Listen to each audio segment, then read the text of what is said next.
नमस्कार मित्रांनो, श्री स्वामी समर्थ। आज आपण एका अशा प्रश्नाचे उत्तर शोधणार आहोत जो तुमच्या आणि माझ्या आपल्या प्रत्येकाच्या हृदयाला कधी ना कधीतरी भिडलेला असतो। एक असा अनुभव जो वेदना देतो, पण त्या वेदनेतून बाहेर पडणेही सोपे नसते। तुम्ही कोणावर तरी मनापासून प्रेम केले, विश्वास ठेवला आणि आपले सगळं काही दिले, आणि तरीही त्या व्यक्तीने तुम्हाला दुखावले आणि सोडून दिले। तुमच्या आत्मविश्वासाचे तुकडे झाले। पण जेव्हा तुम्ही स्वतःला सावरण्याचा प्रयत्न करत असता, तेव्हा अचानक एक दिवस ती व्यक्ती, होय तीच व्यक्ती, तुमच्या आयुष्याच्या दारावर पुन्हा उभी राहते। तुमचे मन गोंधळते का? हा प्रश्न तुम्हाला रात्रभर सतावतो। ती व्यक्ती आता कशासाठी परत आली आहे? त्या व्यक्तीला पश्चाताप झाला आहे का? की त्या व्यक्तीला दुसऱ्या कोठेही समाधान मिळाले नाही? तुम्हाला वाटते की हे प्रेम आहे, पण मनात कुठेतरी भीतीची एक थंड लाट येते। या परत येण्यामागे कोणते गुढ दडले आहे? त्या व्यक्तीची खरी गरज काय आहे? आणि सर्वात महत्त्वाचे, या सर्व गोष्टींमध्ये तुमच्या भावनांची जागा कुठे आहे? आज मी तुम्हाला या रहस्यमय परतीच्या पडद्याआड दडलेले एकमेव आणि कटू सत्य सांगणार आहे। ही केवळ भावनिक कारणे नाहीत, तर ही मानवी मनाची आणि आयुष्याच्या कठोर नियमांची काही स्पष्ट सत्य आहेत। ती व्यक्ती परत का आली यामागे फक्त एकच कारण नाही, आणि ते कारण समजून घेण्यासाठी तुम्हाला थोडं आग डोकावून पाहावं लागेल। या प्रवासाला सुरुवात करण्यापूर्वी मी तुम्हाला वचन देतो की हे सत्य ऐकल्यानंतर तुमच्या मनात निर्माण झालेला सगळा गोंधळ संपेल आणि तुम्हाला स्वतःसाठी एक स्पष्ट मार्ग मिळेल। चला तर मग जाणून घेऊया, तुम्हाला दुखावल्यानंतरही एखादी व्यक्ती तुमच्या आयुष्यात पुन्हा परत येण्याची ते एकमेव कारण काय आहे। जेव्हा एखादी व्यक्ती तुम्हाला दुखावून दूर जाते, तेव्हा त्यांना असं वाटते की त्यांनी केवळ एक व्यक्ती गमावली आहे, पण सत्य हे आहे की त्यांनी तुमच्या रूपात एक संपूर्ण जग गमावले आहे। ते परत येण्याचे एकमेव कारण आहे की आयुष्याने त्यांना हेच सत्य क्रूर पद्धतीने दाखवले आहे। या मूळ सत्याची अनेक भावनात्मक आणि मानसिक पैलू आहेत, जे आता आपण सखोलपणे समजून घेऊया। नंबर 1, जीवनाने शिकवलेला धडा। जेव्हा त्या व्यक्तीने तुम्हाला सोडून जाण्याचा निर्णय घेतला, तेव्हा त्यांना वाटले की ते एका पर्यायातून बाहेर पडत आहेत। त्यांच्या डोक्यात एक भ्रम होता की बाहेरची दुनिया अधिक चांगली, अधिक सोयीची आणि त्यांना अधिक सहजपणे आनंद देणारी असेल। त्यांना वाटले बाहेर माझ्यासाठी अजून चांगले, सुंदर आणि कमी त्रास देणारे लोक भेटतील। पण आयुष्याचे चक्र फिरते। जेव्हा ती व्यक्ती खऱ्या जगात पाऊल ठेवते, तेव्हा त्यांना कळते की जग अत्यंत स्वार्थी आणि व्यावहारिक आहे। त्यांना फक्त असे लोक भेटतात जे केवळ त्यांच्या गरजा पूर्ण होईपर्यंतच सोबत राहतात। हे लोक त्यांच्या भावनांची कदर करत नाहीत, त्यांच्या शांततेचे महत्त्व जाणत नाहीत आणि त्यांच्या दुःखात पाठीशी उभे राहत नाहीत। इथे त्यांना कोणतीही बिनशर्त आपुलकी मिळत नाही। या भावनातून जाताना त्यांना पहिल्यांदा तुमच्या आठवणीची एक तीव्र वेदना जाणवते। तुम्हीच ते एकमेव व्यक्ती होता ज्यांनी त्यांना त्यांचे दोष असूनही स्वीकारली, ज्यांनी त्यांच्यावर कोणताही स्वार्थ न ठेवता भरभरून प्रेम केले। त्यांना कळते की त्यांनी ज्याला सहज सोडून दिले, ती व्यक्ती म्हणजे एक अनमोल खजिना होता। अशा प्रकारे जीवनाचा कठोर धडा त्यांना परत तुमच्याकडे खेचून आणतो। ही बाहेरील जगाची कठोर जाणीव झाली, पण आतून त्यांना कोणती भावना त्रास देते? ती आहे पश्चातापाची सळसळ। सुरुवातीला त्या व्यक्तीचा अहंकार आणि मी योग्य निर्णय घेतला ही भावना त्यांना शांत बसवते, पण मन हे अत्यंत गुंतागुंतीचे असते। ते खऱ्या भावना जास्त काळ दडवून ठेवू शकत नाही। पश्चाताप सुरुवातीला अगदी हळूवार कुजबुजतो। रात्रीच्या शांततेत जेव्हा ते एकटे असतात, तेव्हा त्यांना अचानक तुमच्या हास्याचे क्षण, तुमच्या चांगुलपणाचे क्षण आणि तुमच्यासोबत घालवलेल्या शांत क्षणांची आठवण येते। ही कुजबूज हळूहळू वाढू लागते। तीव्र आत्मपरीक्षण सुरू होते। ते स्वतःला वारंवार प्रश्न विचारू लागतात, मी त्या व्यक्तीला का जाऊ दिले? मी इतकी कठोर का वागले किंवा वागलो? हा पश्चाताप एका सॉफ्ट व्हॉइस ऐवजी एक असह्य ओझे बनतो। हा भार त्यांच्या अभिमानापेक्षा अधिक जड झाल्यावर त्यांना शांतता मिळेनाशी होते। त्यांना कळते की त्यांनी केलेली चूक आता दुरुस्त करणे आवश्यक आहे। जेव्हा त्या व्यक्तीला शांतपणे झोप लागणे बंद होते, जेव्हा त्यांची झोप पश्चातापाने हिरावून घेतली जाते, तेव्हा ते तुमच्याकडे परतण्याचा मार्ग शोधतात, कारण आता त्यांचा अहंकार मोडला आहे आणि पश्चाताप त्यांच्यावर पूर्णपणे भारी पडला आहे। पश्चातापामुळे त्यांना भूतकाळातील एक महत्त्वाची गोष्ट आठवते, ती म्हणजे तुम्हीच त्यांचे सुरक्षित ठिकाण होता। तुमच्यासाठी ती व्यक्ती तुमच्या आयुष्यातील एक भाग होती, पण त्या व्यक्तीसाठी तुम्ही केवळ एक व्यक्ती नव्हता, तर तुम्ही त्यांचे घर होता, त्यांचे सुरक्षित ठिकाण होता। बाहेरचे जग अत्यंत गोंधळलेले आहे, स्पर्धात्मक आहे, स्वार्थी आणि अत्यंत थकवणारे आहे। लोक तुमच्याकडून काहीतरी मिळवण्यासाठी तुमच्याशी बोलतात, पण तुमच्या भावनांचा आदर करत नाहीत। जीवनाच्या या कोलाहलात धावपळ करताना त्या व्यक्तीला अचानक जाणीव होते की तुमच्यासोबत त्यांना जी मनशांती, सुरक्षितता आणि अनकंडिशनल ॲक्सेप्टन्स मिळालं होतं, ते जगात कुठेच मिळत नाहीये। तुम्हीच ते एकमेव व्यक्ती होता ज्यांनी त्यांच्या दोषांचा न्याय केला नाही, ज्यांनी त्यांच्या स्वप्नांना पाठिंबा दिला, ज्यांच्यासमोर ते खोटेपणाशिवाय ते जसे आहेत तसे राहू शकले. जग त्यांना थकवते पण तुम्ही त्यांना शांत केले. ते तुमच्याकडे परत येतात याचे कारण तुमच्यावरचे प्रेम नव्हे तर त्यांच्या हरवलेल्या शांततेला आणि सुरक्षिततेला परत मिळवण्याची त्यांची तीव्र गरज आहे. तुमच्याशिवाय ते भावनिकरित्या अस्थिर आणि निराधार झाले आहेत. शांततेची ही गरज त्यांना जाणवते कारण निसर्गाचा एक नियम आहे आता त्यांच्यावर लागू होतो, तो म्हणजे कर्माचा सिद्धांत, द लॉ ऑफ कर्मा. हे कारण भावनिकतेपेक्षा अधिक आध्यात्मिक आणि न्याय प्रणालीवर आधारित आहे. कर्माचा सिद्धांत सांगतो की ज्या व्यक्तीने दुसऱ्या एका शुद्ध आत्म्याला जाणून बुजून दुखावले आहे त्याला कधीतरी त्याच वेदनांचा अनुभव घ्यावा लागतो. जेव्हा त्या व्यक्तीने तुम्हाला दुखावले तेव्हा आयुष्याने त्यांच्या जीवनात एक अशी व्यक्ती आणली जी त्यांना त्याच प्रकारे दुखावते. ज्या पद्धतीने त्यांनी तुमच्या भावना दुर्लक्षित केल्या त्याच पद्धतीने दुसरे लोक त्यांना दुर्लक्षित करतात. ते इतरांसाठी जितके सहज उपलब्ध होते तितकीच त्यांची किंमत कमी केली जाते. या अनुभवातून जाताना त्यांना तुम्ही अनुभवलेल्या वेदनांची तीव्रता कळते. कर्मामुळे त्यांचा अहंकार आणि मी कोणाशिवाय जगू शकतो हा भ्रम मोडून पडतो. त्यांना एका कटू सत्याची जाणीव होते. तुमच्यासारख्या निस्वार्थपणे प्रेम करणाऱ्या व्यक्तीला गमावून त्यांनी आयुष्यात किती मोठी चूक केली आहे.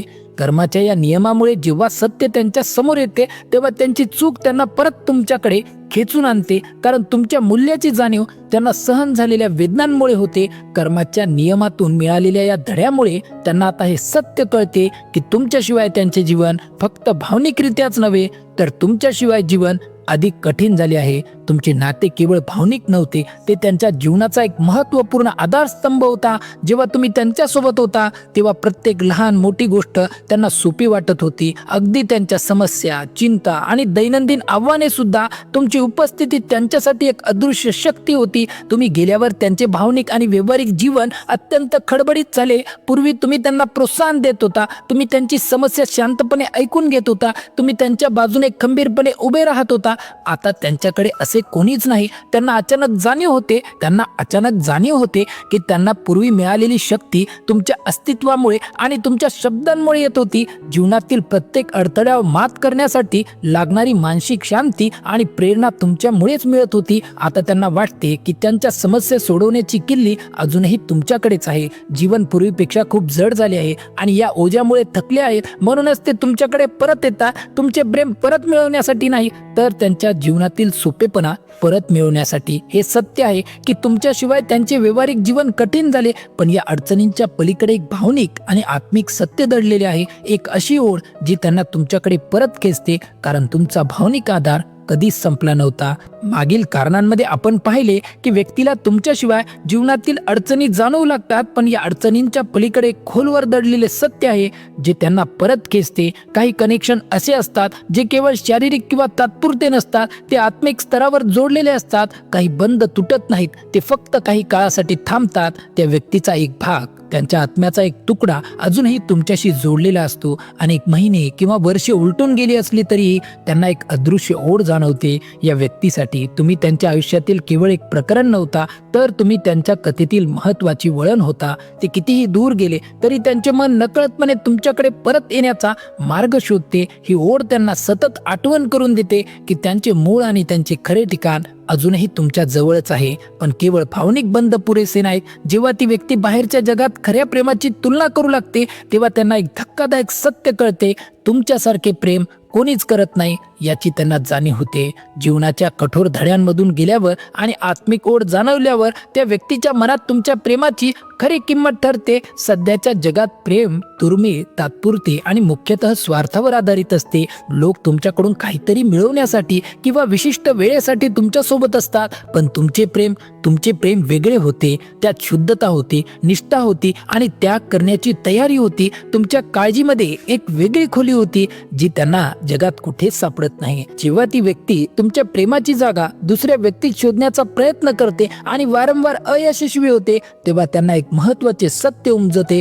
तुम्ही दुर्मिळ होता, तुम्ही अपरिहार्य होता, तुमच्या प्रेमाची तुलना कशाशी होऊ शकत नव्हती. जेव्हा त्यांचा अहंकार गळतो तेव्हा त्यांच्यावर एक मोठी शक्ती काम करते जी त्यांचे डोळे उघडते. ती म्हणजे त्यांची दृष्टी उघडते. अनेकदा लोक तुमच्या मूल्याला पाहू शकत नाहीत कारण त्यांचा अहंकार, अपरिपक्वता किंवा गोंधळ त्यांच्या डोळ्यांवर पट्टी बांधतो. ती व्यक्ती भावनिक दृष्ट्या आंधळी झालेली असते, त्यामुळे ती तुमच्या निस्वार्थ प्रेमाचा स्वीकार करू शकत नाही. नियतीने त्यांना गमावण्याची परवानगी दिली जेणेकरून ते दुःख सोसून काहीतरी महत्वाचा धडा शिकू शकतील. पण जेव्हा ती व्यक्ती पुरेशी वेदना सहन करते तेव्हा त्यांच्या डोळ्यावरची पट्टी काढली जाते. अचानक त्यांना तुमच्या दयाळूपणाची, तुमच्या मनाची शुद्धता आणि तुमच्या खऱ्या हेतूची स्पष्टपणे जाणीव होते. त्यांना तुम्ही दिलेले मूल्य स्पष्टपणे दिसू लागते. हा अनुभव इतका प्रभावी असतो की त्यांना वाटते आता खूप उशीर झालेला नाहीये ना. ही दृष्टी उघडण्याची प्रक्रिया त्यांना धावत परत येण्यास भाग पाडते. दृष्टी उघडल्यावर त्यांना केवळ तुमची किंमत कळत नाही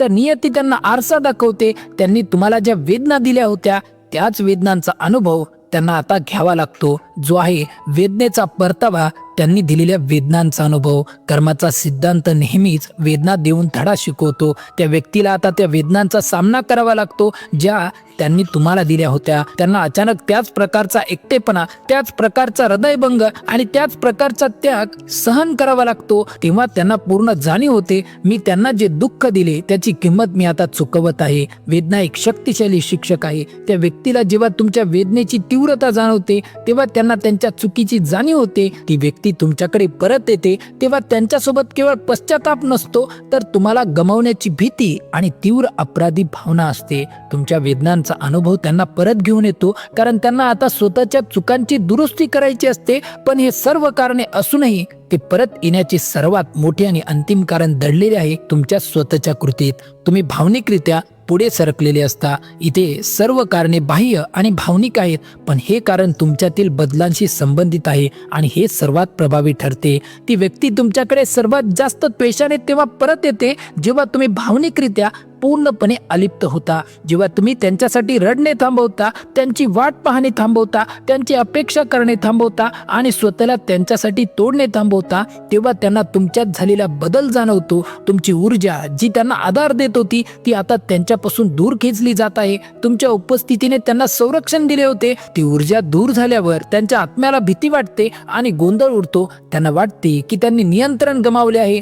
तुमचे पुढे सरकणे त्यांच्या असुरक्षिततेची भावना वाढवते आणि ती भीती त्यांना परत तुमच्याकडे खेचून आणते. तुम्ही पाहिलं की एखादी व्यक्ती तुम्हाला दुखवल्यानंतर परत येण्यामागे कोणती कारणे दडलेली आहेत. या सगळ्या कारणांचा अंतिम निष्कर्ष एकच आहे, ती व्यक्ती परत येते कारण आयुष्याने त्यांना हे सत्य दाखवले आहे की तुम्हीच त्यांच्या जीवनातील सर्वात चांगली गोष्ट होता जी त्यांनी गमावली. तुम्हीच त्यांची शांती आणि अटळ प्रेम होता. त्यांचे पुन्हा येणे हे सिद्ध करते की तुम्ही किती अमूल्य आणि अपरिहार्य होता. पण आता सर्वात महत्वाचा प्रश्न, त्यांच्या परत येण्याने तुमची किंमत सिद्ध झाली आहे, पण या व्यक्तीला तुमच्या आयुष्यात पुन्हा स्थान द्यायचे की नाही हा निर्णय कोणाचा? हा निर्णय पूर्णपणे तुमचा आहे. लक्षात ठेवा, तुमचे हृदय मौल्यवान आहे, तुमची मनशांती पवित्र आहे आणि तुमचा आत्मसन्मान दुर्मिळ आहे. अनेकदा लोक परत येतात ते तुम्हाला प्रेम करण्यासाठी नाही तर त्यांच्या अडचणीतून बाहेर पडण्यासाठी. जर ती व्यक्ती परत आली तर शांतपणे त्यांचे म्हणणे ऐका. त्यांनी काय केले हे कधीही विसरू नका. त्यांना माफ करा, पण तुमचा आत्मसन्मान कधीही गहाण ठेवू नका. प्रेम करा, पण सर्वात आधी स्वतःवर प्रेम करा. त्यांच्या परत येण्याने तुमच्या मूल्यांवर शिक्कामोर्तब झाला आहे. आता तुमच्या जीवनाच्या कथेचा शेवट कसा लिहायचा हे ठरवण्याचा अधिकार फक्त तुमचाच आहे. योग्य निवड करा. आजचा व्हिडिओ तुम्हाला आवडला असेल तर व्हिडिओला लाईक करा, चॅनलला सबस्क्राईब करा. आता भेटू पुढच्या व्हिडिओमध्ये. तोपर्यंत श्री स्वामी समर्थ.